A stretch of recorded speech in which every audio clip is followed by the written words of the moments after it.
Hello friends, मेरा नाम परम है और आपका आज के वीडियो में स्वागत है। आज हम Sandeep Garg introductory macro economics के चैप्टर नंबर 6 बैंकिंग को इस वीडियो में स्टडी करेंगे। हमने अपने पिछले 2 वीडियोस में चैप्टर नंबर 5 मनी और उससे रिलेटेड सभी क्वेश्चंस को कवर किया था। मेरे सभी वीडियोस के लिंक्स आपको डिस्क्रिप्शन बॉक्स में मिल जाएंगे। तो चलिए आज के वीडियो को स्टार्ट करते हैं। दोस्तों, चैप्टर नंबर 6 एक थ्योरेटिकल चैप्टर है जिसमें हम एक इकॉनमी में जो बैंकिंग सिस्टम होता है उसको डिस्कस करेंगे। अब हर एक कंट्री का एक सेंट्रल बैंक होता है जो उस कंट्री की बैंकिंग सिस्टम को कंट्रोल और रेगुलेट करता है। अब जैसा कि हमने लास्ट वीडियो में समझा था, इंडिया का सेंट्रल बैंक का नाम है रिजर्व बैंक ऑफ इंडिया, जो इंडिया में बैंकिंग सिस्टम को कंट्रोल और रेगुलेट करता है। हम इस चैप्टर में रिजर्व बैंक ऑफ इंडिया यानी कि आरबीआई के फंक्शंस को डिटेल में डिस्कस करेंगे। अब आप जैसा कि इस डायग्राम में देख सकते हैं, इंडियन बैंकिंग सिस्टम में कई किस्म के बैंक्स होते हैं जिन्हें आरबीआई कंट्रोल और रेगुलेट करता है, पर हम इस चैप्टर में सिर्फ कमर्शियल बैंक्स को ही स्टडी करेंगे जो बैंकिंग सिस्टम का सबसे बड़ा हिस्सा होता है। अब जिस तरह हर एक बिजनेस का अल्टीमेट मोटिव होता है प्रॉफिट अर्न करना, ठीक वैसे ही कमर्शियल बैंक्स भी प्रॉफिट मोटिव के एम से ऑपरेट करते हैं। Commercial bank is an institution which performs the functions of accepting deposits, granting loans and making investments with the aim of earning profits. अब इस डेफिनेशन से आप 2-3 पॉइंट्स को समझिए। पॉइंट नंबर 1, कमर्शियल बैंक्स के 2 मेन फंक्शंस होते हैं, deposits accept करना और फिर उसे आगे लोन्स के रूप में लेंड करना। फॉर एग्जांपल, कमर्शियल बैंक ने लेट से राम से 10,000 रुपए के डिपॉजिट्स एक्सेप्ट किए और उसके बदले उसे 5% का एनुअल इंटरेस्ट प्रॉमिस किया।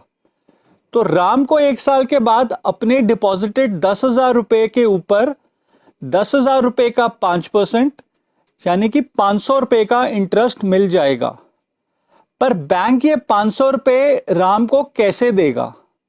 तो वो इन 10,000 रुपए को किसी और व्यक्ति लेट से श्याम को लेंड करेगा और उसके बदले लेट से श्याम से वो 9% इंटरेस्ट चार्ज करेगा। तो 1 साल के बाद इस बैंक ने शाम से 10,000 रुपए का 9% यानी कि 900 रुपए कमाए। इसमें से 500 रुपए वो राम को देगा और बाकी बचे 400 रुपए इस बैंक का प्रॉफिट होंगे। अब ये बहुत ही बेसिक एग्जाम्पल है जिससे मैंने आपको बैंक्स कैसे ऑपरेट करते हैं उसे समझाया है। असल में बैंक्स अपने यहां हुए डिपॉजिट्स को 100% आगे लेंड नहीं कर सकते हैं, क्योंकि एज पर लॉ उन्हें डिपॉजिट्स का कुछ परसेंट रिजर्व्स के रूप में भी रखना होता है। हम इस पॉइंट को डिटेल में सेक्शन 6.3 में समझेंगे। अब कमर्शियल बैंक्स की डेफिनेशन से जो दूसरा पॉइंट निकलता है वो ये है कि जो rate of interest commercial banks अपने डिपॉजिटर को देते हैं उसे हम बोरोइंग रेट कहते हैं, और जिस रेट ऑफ इंटरेस्ट पे वो ये पैसा आगे लेंड करते हैं उसे हम लेंडिंग रेट कहते हैं। ये पॉइंट आपको हमेशा याद होना चाहिए क्योंकि इसका रेफरेंस हम बार बार इस चैप्टर में यूज करेंगे। अब हमारे राम और श्याम वाले एग्जाम्पल में बैंक ने जो रेट ऑफ इंटरेस्ट राम को दिया था वो बोरोइंग रेट था और जो रेट ऑफ इंटरेस्ट उसने श्याम से लिया है वो उसका लेंडिंग रेट था। अब बोरोइंग रेट हमेशा लेंडिंग रेट से कम होगा और इन दोनों के बीच के डिफरेंस को हम स्प्रेड कहते हैं, जो कि बैंक का प्रॉफिट मार्जिन होता है। अब कमर्शियल बैंक्स बैंकिंग सिस्टम के सबसे इंपॉर्टेंट पार्ट होते हैं। इन्हें हम एक इकॉनमी की बैकबोन भी बोल सकते हैं। वो इसीलिए कि एक इकॉनमी में जितनी भी सेविंग्स होती हैं जिन्हें सबसे ज्यादा हाउस होल्ड सेक्टर करता है, उन्हें ये कमर्शियल बैंक्स अपने यहां पे इन्वेस्ट करते हैं और फिर उस पैसे को आगे प्रोड्यूसर सेक्टर को गुड्स और सर्विसेज की प्रोडक्शन के लिए लेंड करते हैं। अब प्रोड्यूसर सेक्टर इस पैसे से कैपिटल गुड्स में इन्वेस्ट करता है, जिससे एक इकॉनमी में कैपिटल फॉर्मेशन होती है। और हम ये जानते हैं कि जितनी ज्यादा एक इकॉनमी में कैपिटल फॉर्मेशन यानी कि इन्वेस्टमेंट होगी, उतनी ज्यादा उस इकॉनमी की इनकम, आउटपुट और एम्प्लॉयमेंट बढ़ेगी। इस पॉइंट को हम एक एग्जाम्पल से समझते हैं। लेट्स से मिस्टर शर्मा किसी कंपनी में जॉब करते हैं और उन्हें हर महीने 50,000 रुपये सैलरी में मिलते हैं, जिसमें से वो 10% यानी कि 5,000 रुपये हर महीने सेव कर लेते हैं। अब मिस्टर शर्मा के पास दो ऑप्शंस हैं, या तो वो इस सेविंग को अपने पास रखें, पर इससे इस पैसे में कोई बढ़ोतरी नहीं होगी। अब दूसरा ऑप्शन है कि वो ये पैसे को इन्वेस्ट कर दें। तो मिस्टर शर्मा बैंक में जाते हैं और अपनी 1 साल की सेविंग्स यानी कि 5,000 रुपये into 12 which is equal to 60,000 rupees, जो उन्होंने 1 साल में बचाए हैं, उसे वो बैंक में फिक्स डिपॉजिट कर देते हैं 5% डिपॉजिट रेट पे। अब बैंक के पॉइंट ऑफ व्यू से ये उस बैंक की बोरोइंग होगी, क्योंकि टेक्निकली बैंक ने इस रेट ऑफ इंटरेस्ट पे ये पैसा मिस्टर शर्मा से बोरो किया है। अब लेट्स से इस बैंक के पास कोई कंपनी आती है जिसे लोन पे पैसा चाहिए है कुछ कैपिटल गुड्स जैसे कि मशीनरी, टूल्स इत्यादि को खरीदने के लिए। तो बैंक अपने यहां पे डिपॉजिटेड पैसे को इस कंपनी को लोन पे दे देगा और उस पे वो जो रेट ऑफ इंटरेस्ट कमाएगा वो उसका लेंडिंग रेट होगा। इस तरह बैंक्स हाउसहोल्ड सेक्टर से सेविंग्स को कलेक्ट करते हैं और उन्हें आगे प्रोड्यूसर सेक्टर को लेंड करते हैं। इससे हाउसहोल्ड सेक्टर को उनकी सेविंग्स पे एडिशनल इनकम अर्न होती है और साथ ही में प्रोड्यूसर सेक्टर को गुड्स एंड सर्विसेज को बनाने में फाइनेंस की कमी भी नहीं होती है। इसीलिए हम ये कह सकते हैं कि कमर्शियल बैंक्स हाउसहोल्ड सेक्टर और प्रोड्यूसर सेक्टर के बीच फाइनेंशियल इंटरमीडिएरीज का रोल प्ले करते हैं। अब हमने चैप्टर 4 के income method of measuring national income में ये पढ़ा है कि बैंक्स जो अपने डिपॉजिटर को इंटरेस्ट देते हैं और वो जो आगे प्रोड्यूसर सेक्टर से इंटरेस्ट लेते हैं, इन दोनों को हम फैक्टर इनकम का हिस्सा मानते हैं और नेशनल इनकम में इंक्लूड करते हैं। इसीलिए हम ये कह सकते हैं कि कमर्शियल बैंक्स एक इकोनॉमी की नेशनल इनकम में इंपॉर्टेंट कंट्रीब्यूटर्स भी होते हैं। अब अगर हम कमर्शियल बैंक फ्रेज को एनालाइज करें तो यहां पे कमर्शियल का मतलब हुआ कि ये फाइनेंशियल इंस्टीट्यूशन प्रॉफिट मोटिव पे काम करती है। अब यहां पे बैंक का क्या मतलब होता है उसे समझिए। एक फाइनेंशियल इंस्टीट्यूशन तभी बैंक कहलाती है जब वो ये दोनों फंक्शंस करे, यानी कि वो डिपॉजिट्स एक्सेप्ट करे और लोन्स एडवांस करे। अगर वो इन दोनों में सिर्फ एक ही फंक्शन करती है तो फिर हम उसे बैंक नहीं बोल सकते हैं। For example, post office public से डिपॉजिट्स एक्सेप्ट करते हैं पर वो उसे आगे लोन पे नहीं देते हैं, इसीलिए हम पोस्ट ऑफिसेस को बैंक नहीं बोल सकते हैं। इसी तरह लाइफ इंश्योरेंस कॉरपोरेशन यानी कि LIC पब्लिक से डिपॉजिट्स एक्सेप्ट नहीं करती है, पर जो उसके पास लोगों की इंश्योरेंस प्रीमियम के रूप में पैसा इकट्ठा होता है उसे वो आगे लेंड करती है। इसीलिए हम LIC को भी बैंक नहीं बोल सकते हैं। बैंक बोले जाने के लिए एक फाइनेंशियल इंस्टीट्यूशन को डिपॉजिट्स एक्सेप्ट भी करने होते हैं और उसे आगे लोन के रूप में लेंड भी करना होता है, तभी वो बैंक कहला सकता है। अब कमर्शियल बैंक्स पब्लिक सेक्टर में भी होते हैं जिनके मेजर शेयर होल्डर गवर्नमेंट होती है। For example, state Bank of India, Punjab national bank, Indian bank, Canara bank इत्यादि। और कमर्शियल बैंक्स प्राइवेट सेक्टर में भी होते हैं जिनके major share holders private entities होती हैं। For example, HDFC bank, Axis bank, Yes bank इत्यादि। दोनों ही केसेस में इन सभी कमर्शियल बैंक्स का मेन मोटिव होता है प्रॉफिट अर्न करना। इसके अलावा कुछ फॉरेन बैंक जिनके हेडक्वार्टर्स इंडिया के बाहर सिचुएटेड हैं, वो भी हमारे यहाँ ऑपरेट करते हैं। For example standard chartered bank, HSBC bank, city bank, American express bank इत्यादि। चलिए अब हम कमर्शियल बैंक्स के फंक्शंस को समझते हैं। अब हम इन फंक्शंस को दो कैटेगरीज में डिवाइड कर सकते हैं, प्राइमरी फंक्शन और सेकेंडरी फंक्शन। आइए सबसे पहले प्राइमरी फंक्शंस को समझते हैं। अब कमर्शियल बैंक्स के दो प्राइमरी फंक्शंस होते हैं जिन्हें हमने अभी समझा था, डिपॉजिट्स एक्सेप्ट करना और लोन्स एडवांस करना। आइए पहले एक्सेप्टिंग डिपॉजिट फंक्शन को डिटेल में समझते हैं। अब एक्सेप्टिंग डिपॉजिट कमर्शियल बैंक का सबसे इंपॉर्टेंट फंक्शन होता है।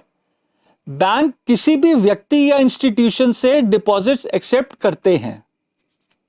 अब ये डिपॉजिट्स तीन प्रकार के होते हैं, करंट अकाउंट डिपॉजिट्स और डिमांड डिपॉजिट्स, फिक्स्ड डिपॉजिट्स और टाइम डिपॉजिट्स, और तीसरा सेविंग डिपॉजिट्स। आइए इन तीनों डिपॉजिट्स को डिटेल में समझते हैं। अब सबसे पहला किस्म का डिपॉजिट होता है करंट अकाउंट डिपॉजिट्स। इन्हें हम डिमांड डिपॉजिट्स भी बोलते हैं। These deposits refer to those deposits which are repayable by the banks on demand.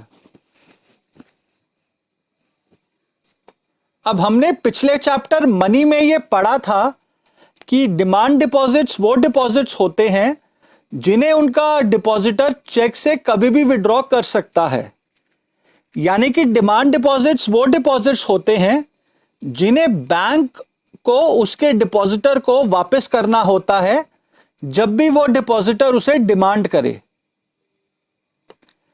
अब करंट अकाउंट बेसिकली फर्म के नाम से ओपन होता है, भले ही ये फर्म कोई प्रोप्राइटरशिप फर्म हो या फिर कोई पार्टनरशिप फर्म हो या फिर कोई लिमिटेड कंपनी हो। इस अकाउंट को बेसिकली प्रोड्यूसर सेक्टर के प्रोडक्शन यूनिट्स मेंटेन करते हैं अपने बिजनेस की ट्रांजैक्शंस के लिए। अब भले ही उन्हें अपने कस्टमर से चेक द्वारा पेमेंट मिले या फिर उन्हें अपने सप्लायर्स को पेमेंट करनी हो या फिर उन्हें अपने स्टाफ की सैलरी देनी हो या फिर उन्हें टैक्सेस इत्यादि की पेमेंट करनी हो, तो ये सभी वो इस करंट अकाउंट के थ्रू करते हैं। अब ये डिपॉजिट्स चेक के थ्रू विड्रॉ किए जा सकते हैं। बैंक्स इन अकाउंट्स में रखे डिपॉजिट्स के अगेंस्ट कोई इंटरेस्ट उसके अकाउंट होल्डर को नहीं देता है, बल्कि बैंक्स इन करंट अकाउंट को अपने यहां होल्ड करने के लिए उनके अकाउंट होल्डर से कुछ सर्विस चार्ज भी लेते हैं। फॉर एग्जाम्पल कई बैंक्स SMS से बैलेंस इंक्वायरी करने का चार्ज लेते हैं या फिर मिनिमम बैलेंस मेंटेन नहीं रखने का भी चार्ज लेते हैं।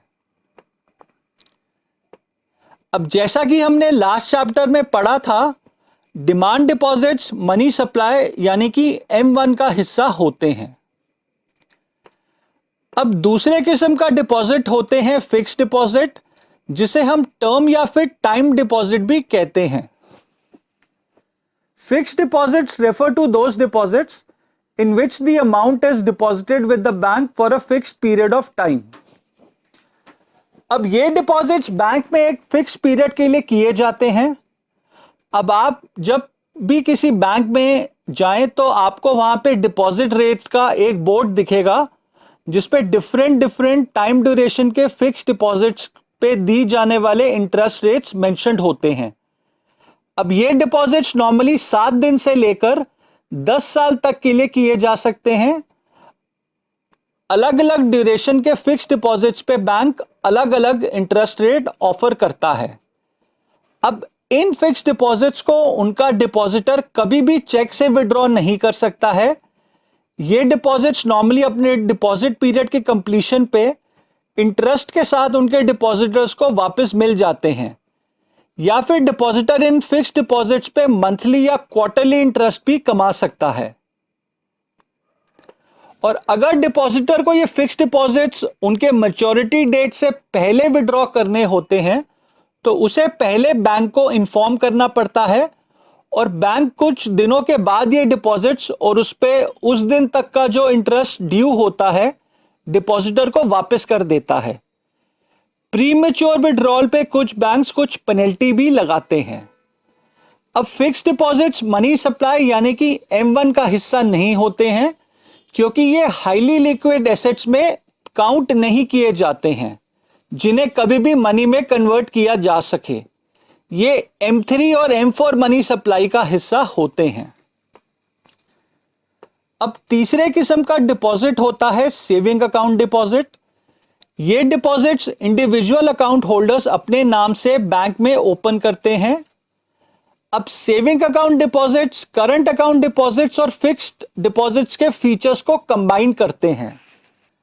अब जहां करंट अकाउंट डिपॉजिट्स चेक से विड्रॉ किए जा सकते हैं, उसी तरह सेविंग अकाउंट डिपॉजिट्स भी चेक से विड्रॉ किए जा सकते हैं। पर अनलाइक करंट अकाउंट जहां पे विड्रॉल्स पे कोई लिमिट नहीं होती है, वहीं सेविंग अकाउंट डिपॉजिट्स के विड्रॉल पे बैंक कुछ लिमिट्स लगाते हैं। फॉर एग्जाम्पल, मेरी फर्म का एक पब्लिक सेक्टर बैंक में करंट अकाउंट है और उसी बैंक में मेरे नाम का एक सेविंग अकाउंट भी है। अब मैं अपने करंट अकाउंट से जितना मर्जी पैसा चाहूं डेली विड्रॉ कर सकता हूं, पर मेरे सेविंग अकाउंट पे बैंक ने 50,000 की डेली लिमिट लगा रखी है। यानी कि मैं एक दिन में 50,000 रुपए से ज्यादा पैसा अपने सेविंग अकाउंट से विड्रॉ नहीं कर सकता हूं। अब जिस तरह फिक्स डिपॉजिट पे बैंक इंटरेस्ट देता है, उसी तरह बैंक सेविंग अकाउंट में डिपॉजिटेड पैसे पे भी इंटरेस्ट देता है, पर यह इंटरेस्ट रेट फिक्स डिपॉजिट पे दिए जाने वाले इंटरेस्ट रेट से कम होता है। अब क्योंकि सेविंग अकाउंट डिपॉजिट भी चेक से विड्रॉ हो सकते हैं और उन्हें भी बैंक को उसके डिपॉजिटर को वापस देने पड़ता है जब भी वो डिपॉजिटर इन्हें डिमांड करे, इसीलिए सेविंग अकाउंट डिपॉजिट भी डिमांड डिपॉजिट में इंक्लूड होते हैं और इन्हें हम मनी सप्लाई यानी कि M1 में इंक्लूड करते हैं। यानी कि हम ये कह सकते हैं कि डिमांड डिपॉजिट्स में हम करंट अकाउंट डिपॉजिट्स और सेविंग अकाउंट डिपॉजिट्स दोनों को इंक्लूड करते हैं। आइए अब डिमांड डिपॉजिट और फिक्स्ड डिपॉजिट के बीच के डिफरेंसेस को समझ लेते हैं। पहला डिफरेंस है चेक फैसिलिटी। अब जहां करंट अकाउंट और सेविंग अकाउंट डिपॉजिट्स चेक से कभी भी विड्रॉ किए जा सकते हैं, वहीं पे फिक्स्ड डिपॉजिट्स चेक से विड्रॉ नहीं किए जा सकते हैं। दूसरा डिफरेंस है इंटरेस्ट पेमेंट का। अब फिक्स्ड डिपॉजिट पे बैंक उसके डिपॉजिटर को इंटरेस्ट रेट पे करता है। ये इंटरेस्ट इस बात पे डिपेंड करता है कि कितने पीरियड के लिए ये पैसा बैंक में डिपॉजिटेड है। जितना ज्यादा ड्यूरेशन होगा, बैंक उतना ज्यादा इंटरेस्ट देगा। वहीं पे करंट अकाउंट डिपॉजिट पे बैंक कोई इंटरेस्ट नहीं देता है और सेविंग अकाउंट डिपॉजिट पे बैंक इंटरेस्ट देता तो है, पर यह इंटरेस्ट रेट फिक्स्ड डिपॉजिट पे दिए जाने वाले इंटरेस्ट रेट से कम होता है। अगला डिफरेंस है नंबर ऑफ ट्रांजैक्शंस का। अब जहां डिमांड डिपॉजिट अकाउंट में पैसा जमा करना या विड्रॉ करने में कोई रिस्ट्रिक्शन नहीं होती है और डिपॉजिटर जितना मर्जी चाहे ट्रांजैक्शंस कर सकता है, वहीं फिक्स्ड डिपॉजिट करने के लिए उसका डिपॉजिटर नॉर्मली 2 ट्रांजैक्शंस ही करता है। पहला जब वो ये पैसा बैंक में फिक्स्ड डिपॉजिट करता है और दूसरा जब वो ये पैसा फिक्स्ड डिपॉजिट की मैच्योरिटी पे विड्रॉ करता है। कमर्शियल बैंक्स का दूसरा प्राइमरी फंक्शन होता है उनके यहां किए गए डिपॉजिट्स को आगे लोन के रूप में एडवांस करना। The deposits received by banks are not allowed to remain idle, so after keeping certain cash reserves, the balance is given to needy borrowers and interest is charged from them, which is the main source of income for these banks. अब उनके यहां किए गए deposits पे bank उनके depositors को interest rate देता है। अब वो ये इंटरेस्ट रेट तभी दे सकता है जब वो इन पैसों को आगे लोन के रूप पे दे और उस पे इंटरेस्ट कमाए। अब बैंक जितना पैसा अपने यहां पे डिपॉजिट करते हैं, वो सारे का सारा पैसा आगे लोन के रूप में नहीं दे सकते हैं।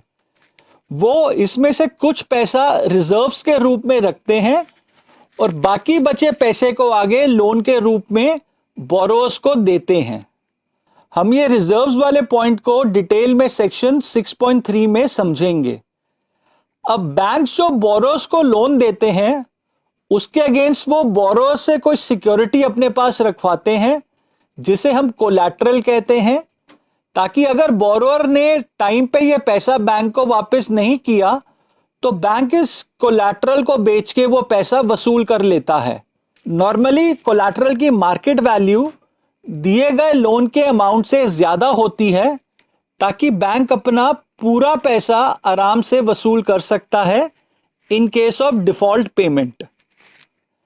अब ये लोन्स 3 प्रकार के होते हैं। पहला किस्म का लोन होता है कैश क्रेडिट।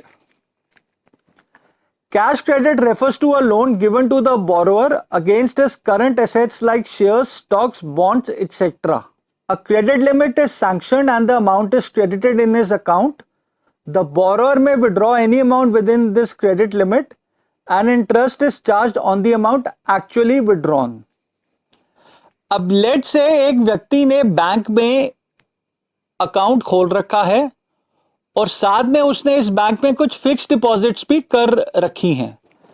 अब वो व्यक्ति अपने फिक्स डिपॉजिट्स के अमाउंट के अगेंस्ट कुछ पैसा बैंक से लोन के रूप में ले सकता है।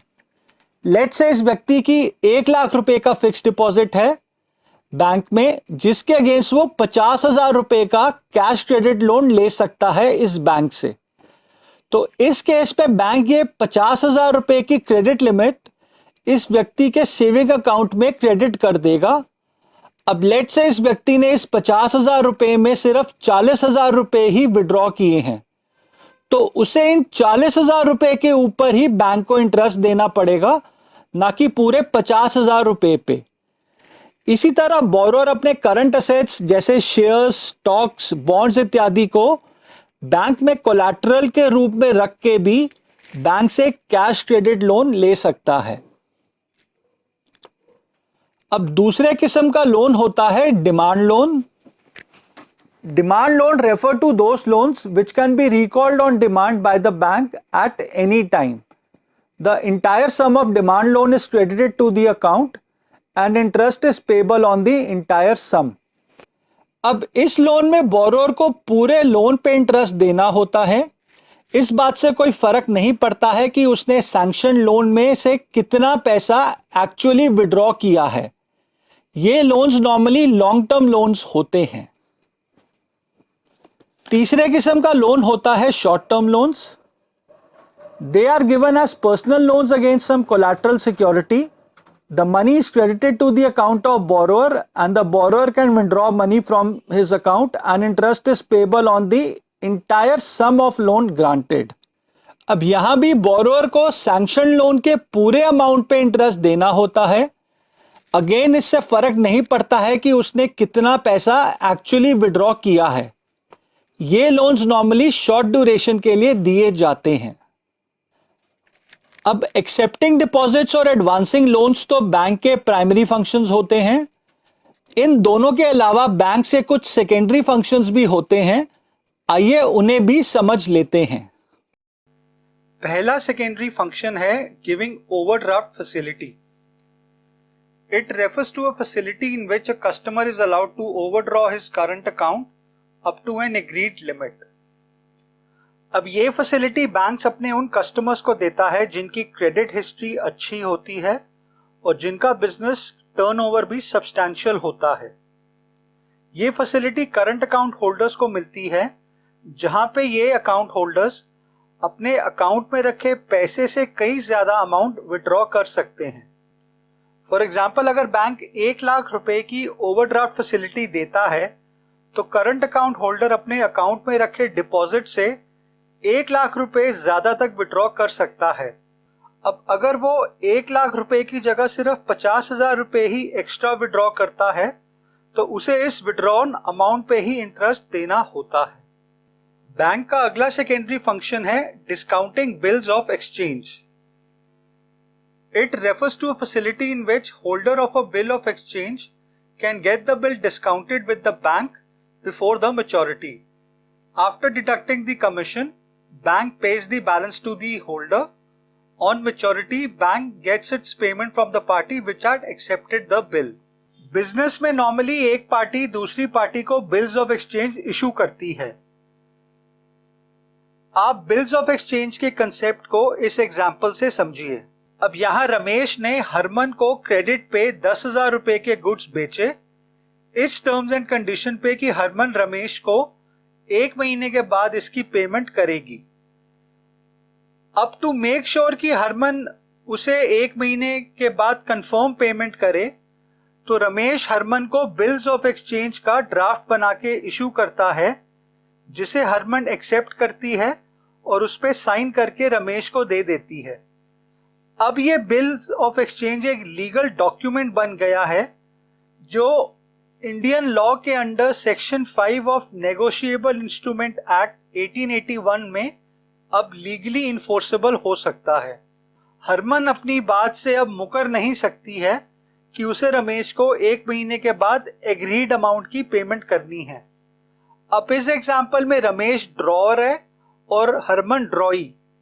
अब हो सकता है कि रमेश को इमीडिएटली पैसों की जरूरत पड़ जाए, तो वो अपने बैंक में जाएगा और वहां जाके इस बिल ऑफ एक्सचेंज को डिस्काउंट करा सकता है। अब क्योंकि ये बिल ऑफ एक्सचेंज एक लीगली इन्फोर्सेबल डॉक्यूमेंट है, इसीलिए इसे बैंक एक्सेप्ट करेगा। अब बैंक रमेश से ये बिल ऑफ एक्सचेंज का डॉक्यूमेंट ले लेगा और उसे इसके बदले लेट से 9500 रुपीज दे देगा। तो यहां बैंक ने 500 रुपए अपनी कमीशन के रख लिए। इसे discounting of bill of exchange कहते हैं। अब 1 महीने के बाद जब इस बिल ऑफ एक्सचेंज की ड्यू डेट आएगी मैच्योरिटी की, तो बैंक इस बिल को हरमन को प्रेजेंट करेगा और उससे पूरे 10,000 रुपए ले लेगा। अब कमर्शियल बैंक्स कुछ ऐसी सर्विसेज भी अपने कस्टमर्स को देते हैं जिसे हम बैंक की एजेंसी फंक्शंस कहते हैं। इन सर्विसेज के लिए बैंक अपने कस्टमर्स से कमीशन लेता है। अब पहली ऐसी एजेंसी सर्विस होती है transfer of funds. Bank provides the facility of economical and easy remittance of funds from place to place with the help of instruments like demand drafts, mail transfers, etc. अब कई बार हमें किसी जगह पे cheque payment की जगह पे demand draft से पेमेंट करनी होती है, तो हम ये डिमांड ड्राफ्ट बैंक से बनवाते हैं। इसे बनाने के लिए बैंक हमसे कुछ सर्विस चार्ज लेता है, जिसे वो हमारे अकाउंट से डिडक्ट कर लेता है। इसी तरह जब हम account to account funds transfer करते हैं NEFT, RTGS या IMPS के द्वारा, तब भी बैंक हमसे इन सर्विसेज के बदले सर्विस चार्ज लेता है। ये बैंक का ट्रांसफर ऑफ फंड्स के बदले में लिया गया सर्विस चार्ज होता है। कमर्शियल बैंक्स के एजेंसी फंक्शंस का अगला पॉइंट है collection and payments of various items. Commercial banks collect checks, bills, interest, dividends, subscriptions, rents and other periodical receipts on behalf of their customers and also make payments of taxes, insurance premium, etc. on standing instructions of their clients.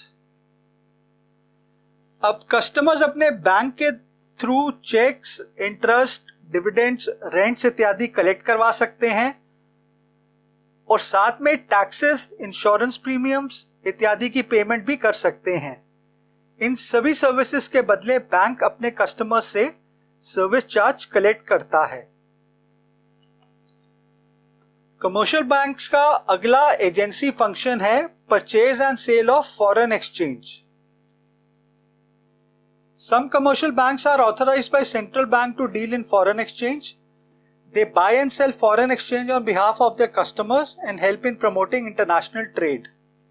अब RBI ने कई सारे commercial banks को foreign exchange की sale और purchase की permission दे रखी है, तो ये बैंक्स अपने कस्टमर के बिहाफ पे फॉरेन एक्सचेंज की सेल और परचेज करते हैं। कमर्शियल बैंक्स का अगला एजेंसी फंक्शन है purchase and sale of securities.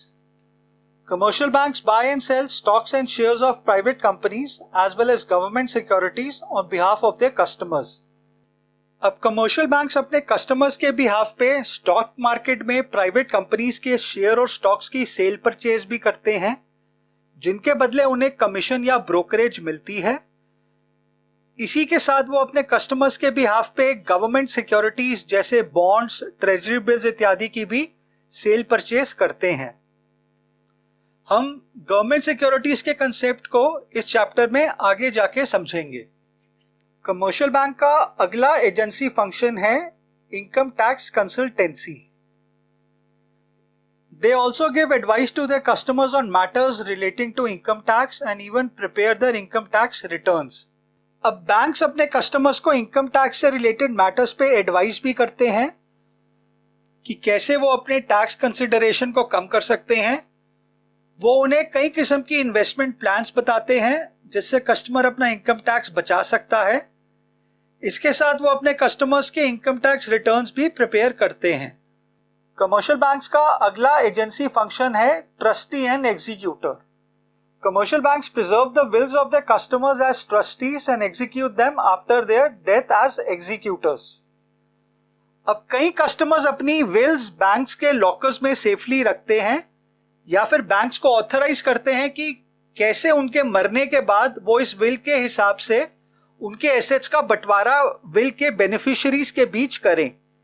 ये सर्विस भी बैंक अपने कस्टमर्स को देता है और इसके बदले कमीशन चार्ज करता है। कमर्शियल बैंक्स का लास्ट एजेंसी फंक्शन है letters of reference. They give information about the economic position of the customers to traders and provide the similar information about other traders to their customers. अब कई बार customers को business में ऐसे reference letters की जरूरत पड़ती है जिसमें उनकी इकोनॉमिक पोजीशन और क्रेडिट हिस्ट्री का ब्यौरा होता है। इसी तरह कस्टमर्स ऐसी जानकारी दूसरे बिजनेसमैन के बारे में भी जानना चाहते हैं जिनसे वो फ्यूचर में ट्रेड करने वाले हों और जिन्हें उन्हें बिजनेस में क्रेडिट फैसिलिटी इत्यादि देनी पड़े, तो ये इंफॉर्मेशन भी उन्हें बैंक प्रोवाइड करते हैं। कमर्शियल बैंक्स का अगला सेकेंडरी फंक्शंस है जनरल यूटिलिटी फंक्शंस। अब बैंक्स कुछ जनरल यूटिलिटी सर्विसेज भी अपने कस्टमर्स को देते हैं। इन्हें भी हम बैंक्स के सेकेंडरी फंक्शंस में इंक्लूड करते हैं। इनमें से ऐसी एक जनरल यूटिलिटी सर्विस होती है locker facilities. Commercial banks provide facility of safety vaults और lockers to keep valuable articles of customers in safe custody. I think ये पॉइंट आपको क्लियर होगा। हर एक बैंक में एक सेक्शन लॉकर्स का होता है जिसे उनके कस्टमर्स हायर कर सकते हैं, जिनमें वो अपने वैल्यूएबल सामान जैसे ज्वेलरी, प्रॉपर्टी पेपर्स इत्यादि सेफली रख सकते हैं। इन लॉकर्स को देने के बदले बैंक्स अपने कस्टमर से एनुअल रेंट लेता है। कमर्शियल बैंक का अगला जनरल यूटिलिटी फंक्शन है issuing of travellers cheques. Commercial banks issue travellers cheques to their customers to avoid risk of taking cash during their journey. अब ट्रैवलर्स चेक कैश का substitute होते हैं जिन्हें टूरिस्ट्स अपने साथ लेके चलते हैं, स्पेशली फॉरेन वेकेशंस पे। इन्हें लेने से उन्हें अपने साथ फॉरेन करेंसी लेके जाने की जरूरत नहीं पड़ती है। इन्हें वो फॉरेन करेंसी की तरह ही गुड्स एंड सर्विसेज की परचेज के लिए यूज कर सकते हैं, क्योंकि इन ट्रैवलर्स चेक को काफी सारे शॉपकीपर्स, होटल्स इत्यादि एक्सेप्ट करते हैं, जो इन्हें बाद में अपनी लोकल करेंसी में इन कैश करा लेते हैं। अगला जनरल यूटिलिटी फंक्शन है issuing of letter of credit. Commercial banks also issue letter of credit to their customers to certify their credit worthiness. अब कमर्शियल बैंक का अगला जनरल यूटिलिटी फंक्शन है इशूइंग लेटर ऑफ क्रेडिट, जिसे हम LC भी कहते हैं। ये बेसिकली इंटरनेशनल ट्रेड में यूज होती है, जहां पे बैंक अपने कस्टमर के बिहाफ पे गुड्स एंड सर्विसेज के सेलर को ये अश्योरेंस देता है कि उसका कस्टमर सही टाइम पे उस सेलर को पूरी पेमेंट कर देगा, और अगर वो किसी वजह से डिफॉल्ट करता है तो फिर बैंक उस सेलर को वो पेमेंट करेगा। इन लेटर ऑफ क्रेडिट को इशू करने के लिए बैंक अपने कस्टमर से कुछ एसेट्स प्लेज करवाता है और इशू करने के बदले वो कुछ परसेंटेज कमीशन भी लेता है। कमर्शियल बैंक का अगला जनरल यूटिलिटी फंक्शन है underwriting securities. Commercial banks also undertake the task of underwriting securities. As public has full faith in the credit worthiness of banks, public do not hesitate in buying the securities underwritten by banks. अब यहाँ पे underwriting का मतलब होता है risk लेना। अब जब एक कंपनी प्राइवेट से पब्लिक बनने जाती है, यानी कि वो जब अपने शेयर्स पब्लिक को बेचने जाती है, तब इस कंपनी के शेयर्स पहले इन्वेस्टमेंट बैंक्स खरीदते हैं और फिर इन्हें ओपन मार्केट में बेचते हैं। इसे अंडरराइटिंग ऑफ सिक्योरिटीज कहते हैं। अब जिन सिक्योरिटीज को बैंक्स अंडरराइट करते हैं यानी कि खरीदते हैं, उनमें पब्लिक को भरोसा होता है कि ये जेन्युइन कंपनीज के स्टॉक्स हैं और जिन्हें वो फिर बिना किसी घबराहट के बैंक से खरीदते हैं। कमर्शियल बैंक्स का लास्ट जनरल यूटिलिटी फंक्शन है collection of statistics. Banks collect and publish statistics relating to trade, commerce and industry, hence they advise customers on financial matters. अब banks time to time general economic trends relating to unemployment, inflation, GDP इत्यादि से related facts और figures को collect करते हैं, जिनके basis पे वो अपने कस्टमर्स को फाइनेंशियल मैटर्स पे एडवाइस करते हैं। इसमें खासकर स्टेट बैंक ऑफ इंडिया की स्टडीज को इंडस्ट्री और ट्रेड की कंपनीज बहुत सिग्निफिकेंस देती है, क्योंकि उनकी स्टडीज काफी इन डेप्थ और एक्यूरेट होती हैं। तो चलिए दोस्तों, इसी के साथ हमने कमर्शियल बैंक्स के प्राइमरी और सेकेंडरी फंक्शंस को कवर कर लिया है। अब अगर आपने मेरे पिछले वीडियो को देखा होगा तो हाई पावर मनी के कंसेप्ट को समझाते वक्त मैंने आपको बताया था कि कैसे कमर्शियल बैंक्स अपने द्वारा परफॉर्म फंक्शंस के थ्रू इकोनॉमी में मनी क्रिएट करते हैं। अब अनलाइक सेंट्रल बैंक जिसके पास नोट्स को प्रिंट करने की अथॉरिटी होती है, कमर्शियल बैंक्स नोट को प्रिंट नहीं कर सकते हैं, पर तब भी वो इकोनॉमी में मनी क्रिएट करते हैं। इसीलिए हम उन्हें मनी प्रोड्यूसिंग कैटेगरी में इंक्लूड करते हैं। अब ये वो अपने प्राइमरी फंक्शंस यानी कि एक्सेप्टिंग डिपॉजिट्स और एडवांसिंग लोन्स के जरिए करते हैं। आइए इसे डिटेल में समझते हैं। ये एक बहुत इंपॉर्टेंट टॉपिक है और अक्सर एग्जाम में इस टॉपिक से डायरेक्ट क्वेश्चन आता है। Money creation or credit creation is one of the most important activities of commercial banks. Through the process of money creation, commercial banks are able to create credit which is in far excess of the initial or primary deposits. यानी कि banks अपने यहाँ हुए initial या primary deposits के basis पे अपने primary functions यानी कि एक्सेप्टिंग डिपॉजिट्स और एडवांसिंग लोन्स के बेसिस पे इकोनॉमी में मनी या क्रेडिट क्रिएट करते हैं, जो कि उनके यहाँ हुए प्राइमरी डिपॉजिट से कई गुना ज़्यादा होते हैं। फॉर एग्जांपल, अगर बैंक्स के पास 100 रुपये के प्राइमरी डिपॉजिट्स होते हैं तो बैंक के 100 रुपये के बेसिस पे उससे कहीं ज़्यादा पैसा क्रिएट कर सकते हैं। इसे हम कमर्शियल बैंक्स का क्रेडिट क्रिएशन या फिर मनी क्रिएशन या फिर डिपॉजिट क्रिएशन कैपेसिटी कहते हैं। अब ये प्राइमरी डिपॉजिट्स क्या होते हैं और बैंक कैसे मनी क्रिएट करते हैं, इसे हम इस सेक्शन में डिटेल में समझेंगे। मनी क्रिएशन के प्रोसेस को समझने के लिए हम दो अजम्पशंस करते हैं। पहली अजम्पशन ये है कि एक इकॉनमी में जितने भी कमर्शियल बैंक्स हैं उन्हें हम एक सिंगल यूनिट मानते हैं। फॉर एग्जाम्पल, अगर कोई व्यक्ति स्टेट बैंक ऑफ इंडिया से अपना पैसा विड्रॉ करता है और उस पैसे को किसी दूसरे व्यक्ति के HDFC बैंक अकाउंट में डिपॉजिट करता है, तो हम यहाँ कहेंगे कि पब्लिक ने बैंक से पैसा विड्रॉ किया और फिर उसे वापस बैंक में ही जमा कर दिया। हम इस बात को इग्नोर करेंगे कि पैसा कौन से बैंक में डिपॉजिट हुआ या विड्रॉ। हम सिर्फ ये कहेंगे कि पैसा बैंकिंग सिस्टम में डिपॉजिट किया गया या फिर विड्रॉ किया गया। दूसरी अजम्पशन हम ये करते हैं कि इकॉनमी में जितनी भी गुड्स एंड सर्विसेज की पेमेंट होती है या फिर फैक्टर्स ऑफ प्रोडक्शन को जो पेमेंट की जाती है वो सभी बैंकिंग सिस्टम के थ्रू होती है, यानी कि इस इकॉनमी में कैश का कोई लेन देन नहीं होता है। सभी व्यक्तियों को कैश को बैंक में डिपॉजिट करना होगा और फिर चेक से पेमेंट करनी होगी। दोस्तों, अब तक हमने ये पढ़ा था कि बैंक्स जो पैसा डिपॉजिट्स के रूप में एक्सेप्ट करते हैं, भले ही वो डिमांड डिपॉजिट हो, सेविंग और करंट अकाउंट डिपॉजिट्स के रूप में या फिर फिक्स्ड डिपॉजिट्स हो, वो ये पैसा आगे लोन के रूप में अपने बोरोस को देते हैं। अब यहाँ आप एक बात को ध्यान से समझें, क्या बैंक अपने यहाँ किए गए 100% डिपॉजिट को आगे लोन के रूप में दे सकता है?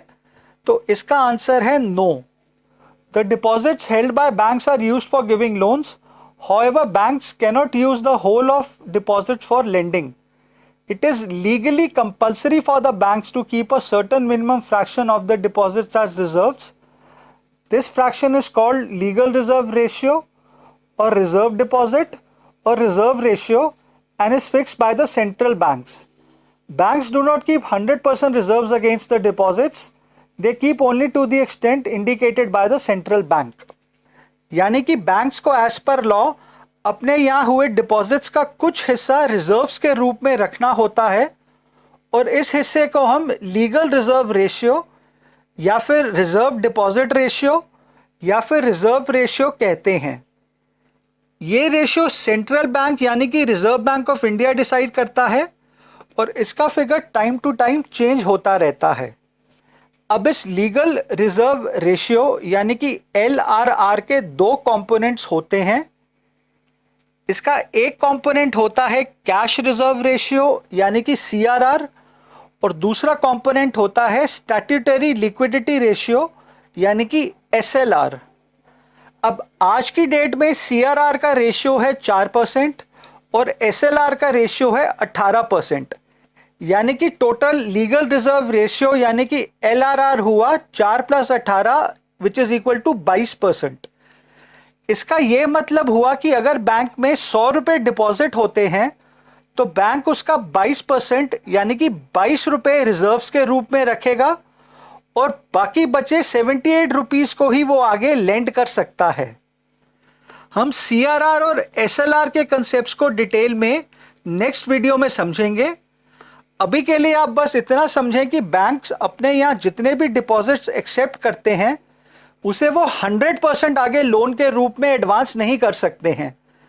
उन्हें कुछ हिस्सा रिजर्व्स के रूप में रखना पड़ता है जिसे हम लीगल रिजर्व रेशियो यानी कि LRR कहते हैं। अब जिस तरह बैंक्स को कुछ रिजर्व्स कंपल्सरी रखने होते हैं LRR के रूप में, उसी तरह बैंक्स कुछ रिजर्व्स अपने यहाँ वॉलेंटरली भी रखते हैं जिसे हम उनके वॉल्ट रिजर्व्स कहते हैं। ये बेसिकली कैश रिजर्व्स होते हैं जिसे बैंक्स अपने कस्टमर्स की कैश रिक्वायरमेंट्स के लिए रखते हैं। फॉर एग्जांपल, अगर किसी कस्टमर को अपने अकाउंट से कैश विड्रॉ करना हो या अपना चेक इन कैश कराना हो तो इन नीड्स के लिए बैंक इस वॉल्ट रिजर्व्स को मेंटेन करते हैं।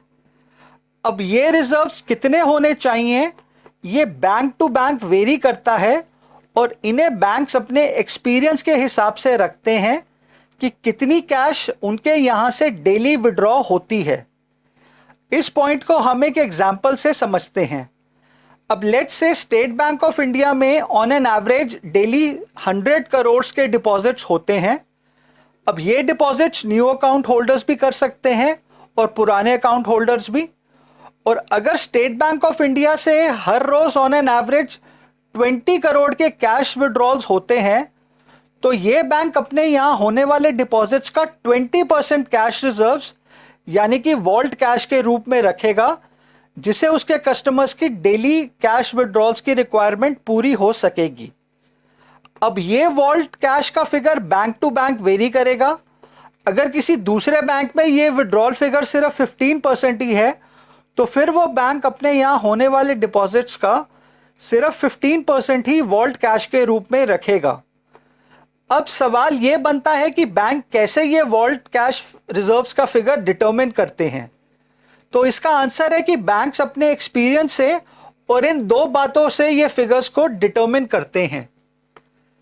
पहला पॉइंट है कि कभी भी उस बैंक के सभी डिपॉजिटर्स एक साथ अपने रखे डिपॉजिट्स को विड्रॉ नहीं करेंगे और ना ही वो अपने डिपॉजिट्स को 100% विड्रॉ करेंगे। फॉर एग्जाम्पल, अगर किसी बैंक के पास 100 डिपॉजिट होल्डर्स हैं जिन्होंने कुल मिला के उस बैंक में 1 करोड़ रुपए टोटल डिपॉजिट्स के रूप में रखे हैं तो कभी भी ये 100 डिपॉजिटर्स एक साथ आके बैंक से अपना पैसा विड्रॉ नहीं करेंगे। यानी कि ये 1 करोड़ रुपया कभी भी वन गो में बैंक से विड्रॉ नहीं किया जा सकता है। अब इसकी वजह यह है कि इस 1 करोड़ डिपॉजिट फिगर में कुछ डिपॉजिट्स टाइम डिपॉजिट्स भी होंगे जिन्हें डिपॉजिटर कभी भी विड्रॉ नहीं कर सकता है। प्लस हर एक डिपॉजिटर की अपनी अपनी नीड्स और रिक्वायरमेंट्स होती है जो कभी भी एक समान नहीं हो सकती है। अब कुछ डिपॉजिटर्स सीनियर सिटीजन्स होंगे जिनकी पैसों की रेगुलर रिक्वायरमेंट नहीं होती है। कुछ डिपॉजिटर्स के खर्चे लिमिटेड होते हैं, इसीलिए वो भी अपना पैसा रेगुलरली विड्रॉ नहीं करते हैं। ये सभी पॉइंट्स बैंक अपने एक्सपीरियंस से सीखते हैं। अब वोल्ट कैश रिजर्व्स कितने होने चाहिए, इसे डिटरमिन करने का दूसरा फैक्टर होता है कि जिस तरह बैंक्स से डिपॉजिटर्स डेली कैश विड्रॉ करते हैं, उसी तरह डिपॉजिटर्स डेली कैश डिपॉजिट भी करते हैं। इससे बैंक को सिर्फ ये देखना होता है कि उसके यहाँ हो रहे डेली कैश डिपॉजिट का कितना परसेंटेज विड्रॉ हो रहा है। उसी बेसिस पे वो अपने यहाँ वोल्ट कैश रिजर्व्स रखते हैं। अब ये volt cash reserves legal requirement ratio का हिस्सा नहीं होते हैं, क्योंकि एलआरआर के अंदर जो बैंक्स को रिजर्व्स रखने होते हैं उसे वो पब्लिक को नहीं दे सकते हैं। यानी कि फाइनली हम ये कह सकते हैं कि बैंक्स अपने यहाँ हुए डिपॉजिट्स का 100% आगे लोन के रूप में लेंड नहीं कर सकते हैं। इसमें से कुछ परसेंट उसे रिजर्व्स के रूप में रखना होता है, जिसे हम लीगल रिजर्व रेशियो कहते हैं।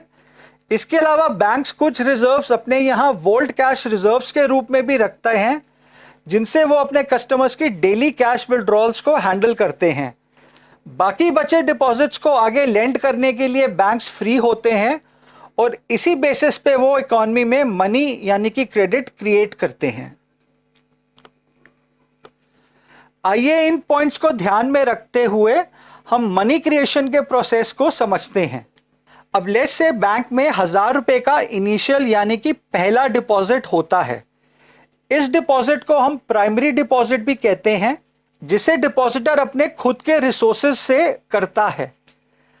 अब लेट्स से लीगल रिजर्व रेशियो का फिगर है 20%, यानी कि बैंक को अब इस 1000 रुपए के डिपॉजिट का 20% यानी कि 200 रुपया कंपल्सरी रिजर्व्स के रूप में रखना होगा और बाकी 800 रुपये को वो लोन के रूप में दे सकता है। अब क्योंकि वोल्ट कैश रिजर्व्स का फिगर बहुत ही छोटा होता है, इसीलिए हम उसे मनी क्रिएशन प्रोसेस में इग्नोर करते हैं। अब बैंक्स कभी भी लोन कैश के रूप में नहीं देते हैं। वो बोरोअर का अपने बैंक में लोन अकाउंट खोलते हैं और उसमें सैंक्शन किए गए लोन अमाउंट को क्रेडिट कर देते हैं, जिसे उसका बोरोअर कभी भी चेक के द्वारा यूज कर सकता है। अब सपोज बोरोअर ये पूरे का पूरा 800 रुपये गुड्स और सर्विसेज की परचेज में या फैक्टर पेमेंट्स को देने में खर्च कर देता है। अब हम ये जानते हैं कि एक व्यक्ति का खर्चा दूसरे व्यक्ति की कमाई होती है। अब जिन व्यक्तियों को ये 800 रुपये की पेमेंट मिली होगी, ये उनकी इनकम होगी, और क्योंकि इकॉनमी में सिर्फ बैंक के द्वारा ही पेमेंट और रिसीट्स होती हैं, इसीलिए ये 800 रुपये अब इसके रिसीवर्स के बैंक अकाउंट में रिफ्लेक्ट करेंगे। यानी कि ये 800 रुपये एक पार्टी के बैंक अकाउंट से विड्रॉ हुए और दूसरी पार्टीज के अकाउंट्स में डिपॉजिट हुए। अब क्योंकि हम सभी बैंक्स को सिंगल बैंकिंग यूनिट अज्यूम करते हैं, तो इससे ओवरऑल बैंकिंग सिस्टम के डिपॉजिट्स 800 रुपये से बढ़ जाएंगे। अब बैंक्स फिर से इन 800 रुपये में से 20% यानी कि 160 रुपीज रिजर्व्स के रूप में रखेंगे और बाकी 640 रुपीज लोन के रूप में बोरोअर्स को दे देंगे। बोरोअर्स फिर से इस पैसे को यूज करेंगे और इससे आगे पेमेंट करेंगे, तो फिर ये पैसा इसके रिसीवर्स के डिपॉजिट अकाउंट्स में रिफ्लेक्ट करेगा। बैंक फिर से इसमें से 20% रिजर्व रखेंगे और बाकी बचे 512 रुपये को आगे लोन के रूप में दे देंगे। इसी तरह हर राउंड में पिछले राउंड के डिपॉजिट का 80% बैंक में वापस आता रहेगा और बैंक उसमें से 20% रिजर्व रख के बाकी पैसे को आगे लोन के रूप में देते रहेगा। इसी के साथ बैंक के कैश रिजर्व्स भी हर राउंड में पिछले राउंड के कैश रिजर्व्स के 80% की वैल्यू से बढ़ते रहेंगे। अब ये प्रोसेस तब तक चलता रहेगा जब तक total cash reserves initial deposit जो कि 1000 रुपये है उतने ना हो जाएं। अब हम इस टेबल से देख सकते हैं कि इस डिपॉजिट क्रिएशन में बैंक ने 1000 रुपये के इनिशियल डिपॉजिट से टोटल 5000 रुपये के डिपॉजिट्स क्रिएट किए हैं। अब जितने मल्टीपल्स में बैंक इनिशियल डिपॉजिट से टोटल डिपॉजिट क्रिएट करता है, उसे हम मनी मल्टीप्लायर या फिर क्रेडिट मल्टीप्लायर या फिर डिपॉजिट मल्टीप्लायर कहते हैं। और इसका फॉर्मूला होता है 1 divided bye legal reserve ratio. अब हमारे एग्जाम्पल में लीगल रिजर्व रेशियो था 20%, तो मनी मल्टीप्लायर हुआ 1 डिवाइडेड बाय 20%, यानी कि 1/20 into 100 which is equal to 5। अब हमारे एग्जाम्पल में इनिशियल डिपॉजिट था 1000 रुपये और हमने मनी मल्टीप्लायर की वैल्यू कैलकुलेट की है 5, तो टोटल डिपॉजिट हुआ initial deposit multiplied by money multiplier, यानी कि 1000 into 5 which is equal to 5000 rupees. यानी कि मनी मल्टीप्लायर हमें यहाँ पे ये बताता है कि हर एक रुपया जो बैंक अपने पास रिजर्व्स के रूप में रखता है उससे वो 5 रुपए के डिपॉजिट्स क्रिएट कर पाता है। यानी कि अगर हमें इनिशियल डिपॉजिट, मनी मल्टीप्लायर या फिर एलआरआर की वैल्यू दी गई हो तो हम टोटल डिपॉजिट्स का फिगर निकाल सकते हैं, जो कि होगा initial deposit multiplied by money multiplier. अब हम ये भी जानते हैं कि money multiplier is equal to 1 divided by LRR, तो हम कुछ इस तरह भी टोटल डिपॉजिट का फॉर्मूला लिख सकते हैं, initial deposit multiplied bye 1 divided by LRR, या फिर initial deposit into 100 divided by LRR, जब हम एलआरआर को परसेंटेज से एक्चुअल फिगर में कन्वर्ट करते हैं। अब अगर आप इस टेबल को देखें तो अगर हम टोटल डिपॉजिट्स को कैश रिजर्व से डिवाइड कर दें तो भी हमें मनी मल्टीप्लायर का फिगर मिल सकता है। तो मनी मल्टीप्लायर का ये फॉर्मूला भी हो सकता है total deposits divided by cash reserves. अब हम जानते हैं कि money multiplier is equal to 1 divided by LRR, यानी कि मनी मल्टीप्लायर और एलआरआर दोनों इन्वर्सली रिलेटेड होते हैं। अब अगर एलआरआर की वैल्यू ज़्यादा होगी तो मनी मल्टीप्लायर की वैल्यू कम होगी और उतना ही कम पैसा बैंकिंग सिस्टम क्रिएट कर सकेगा, और जितनी कम एलआरआर की वैल्यू होगी उतना ज़्यादा मनी मल्टीप्लायर की वैल्यू होगी और उतना ज़्यादा पैसा बैंकिंग सिस्टम क्रिएट कर पाएगा। अब इसका लॉजिक बहुत ही सिंपल है। एलआरआर का रेशियो हमें यह बताता है कि बैंक्स को कितना पैसा रिजर्व्स के रूप में रखना होता है। अब जितना ज़्यादा पैसा वो रिजर्व्स के रूप में रखेंगे उतना कम पैसा वो लोन के रूप में पब्लिक को दे सकेंगे, जिससे उतना ही कम पैसा उनके पास डिपॉजिट्स के रूप में वापस आएगा, जिससे अल्टीमेटली वो कम मनी को क्रिएट कर पाएंगे। पर अगर एलआरआर की वैल्यू कम होगी तो फिर वो ज़्यादा से ज़्यादा पैसा लोन के रूप में पब्लिक को दे सकेंगे, जिससे ज़्यादा पैसा उनके पास डिपॉजिट्स के रूप में वापस आएगा, जिससे ओवरऑल इकॉनमी में वो ज़्यादा मनी क्रिएट कर सकेंगे। अब यहाँ हम इनिशियल डिपॉजिट और सेकेंडरी डिपॉजिट के कंसेप्ट को भी समझ लेते हैं। इनिशियल डिपॉजिट या फिर प्राइमरी डिपॉजिट्स उन डिपॉजिट्स को बोला जाता है जिनके बेसिस पे बैंक मनी क्रिएट करता है। हमारे एग्जाम्पल में जो 1000 रुपये का पहला डिपॉजिट हुआ था उसे हम इनिशियल डिपॉजिट कहेंगे। सेकेंडरी डिपॉजिट्स वो डिपॉजिट्स होते हैं जो प्राइमरी डिपॉजिट्स में से निकलते हैं जब बैंक उसे लोन के रूप में देता है। हमारे एग्जाम्पल में राउंड 1 से लेके लास्ट राउंड तक जितने भी डिपॉजिट्स हुए हैं उन्हें हम सेकेंडरी या फिर डेरिवेटिव डिपॉजिट्स कहेंगे, क्योंकि ये डिपॉजिट्स प्राइमरी यानी कि इनिशियल डिपॉजिट्स में से डिराइव होते हैं। अब अगर आप इस टेबल को देखें तो total deposits is equal to primary deposits plus secondary deposits. आइए बुक में दिए इस एग्जाम्पल को भी सॉल्व करते हैं। यहाँ हमें इनिशियल डिपॉजिट 1000 करोड़ का दिया गया है और एलआरआर का फिगर दिया गया है 12.5% का। अब पहले हम मनी मल्टीप्लायर को कैलकुलेट करेंगे, जो कि होगा 1 डिवाइडेड बाय एलआरआर, यानी कि 1 डिवाइडेड बाय 12.5%, या फिर 1 divided by 12.5 into 100 which is equal to 8। अब टोटल डिपॉजिट का फॉर्मूला होगा initial deposit into money multiplier, यानी कि 1000 multiplied by 8 which is equal to 8000 crore rupees. अब अगर आप इस टेबल को एक बार फिर से देखें तो यहाँ पे जो बैंक ने टोटल डिपॉजिट क्रिएट किए हैं ये तो मनी सप्लाई का हिस्सा होंगे, पर यहाँ जो बैंक ने 1000 रुपये के रिजर्व्स क्रिएट किए हैं, ये मनी सप्लाई का हिस्सा नहीं होंगे, क्योंकि ये पैसा इकॉनमी में सर्कुलेशन में नहीं आता है। इन्हें हम हाई पावर्ड मनी में इंक्लूड करेंगे, क्योंकि ये कैश रिजर्व्स बेस मनी होते हैं जो ये डिसाइड करते हैं कि इनसे कितने डिपॉजिट्स क्रिएट होंगे। जितना कम रिजर्व्स होगा उतना ज़्यादा बैंक पैसा लोन के रूप में दे सकेगा और उतना ज़्यादा वो डिपॉजिट क्रिएट कर सकेगा। इसके उलट जितने ज़्यादा ये रिजर्व्स होंगे उतना कम पैसा बैंक लोन के रूप में दे सकेगा और उतना कम ही वो रिजर्व्स क्रिएट कर पाएगा। अब ये मनी जो बैंक क्रिएट करते हैं, इससे इकॉनमी की नेशनल इनकम में बढ़ोतरी होती है।